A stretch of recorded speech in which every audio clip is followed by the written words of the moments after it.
সারাক্ষণ ধর্মের নতুন নতুন শিক্ষা পাওয়া যাচ্ছে ভোটের মাঠে। আসেন তো দেখি ছোটবেলা থেকে আমরা কি শিখেছি আর সেগুলোকে এখন কিভাবে বদলে দেওয়া হচ্ছে। হযরত মুহাম্মদ সাল্লাল্লাহু আলাইহি ওয়াসাল্লাম মক্কা থেকে মদিনায় পালিয়ে গিয়েছিলেন, বলেছেন শিবিরের সেক্রেটারি সাদ্দাম হোসেন। নামাজ, রোজা, হজ, জাকাত এগুলোর চাইতেও বড় ফরজ নেতা নির্বাচন করা। এই কথাটা পাবনা 5 আসনের জামায়াত প্রার্থী ইকবাল হোসেনের। আল্লাহ সিদ্ধান্ত নিয়ে ফেলেছেন জামায়াতকে ক্ষমতা দেবেন, বলেছেন চট্টগ্রাম আসনের প্রার্থী শাহজাহান চৌধুরী। জামায়াতে ইসলামকে একটা ভোট দিলে আপনি 18 কোটি মানুষের নামাজের সওয়াব পাবেন। জামায়াত প্রার্থী আমির হামজার বক্তব্য এটি।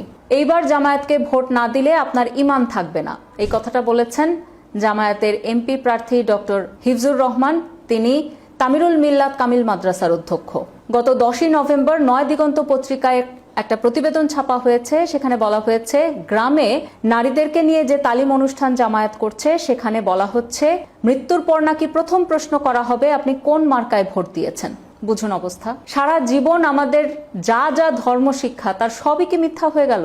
দেখা যাচ্ছে ইসলামের বেসিক যে শিক্ষাগুলো সেগুলোকেও জামায়াত নেতারা বদলে দিচ্ছেন। ক্ষমতার লোভে আল্লাহ রসুলকেও যেখানে আপনারা ছাড়ছেন না, সেখানে এই নগণ্য মানুষের জন্য কি করবেন আপনারা?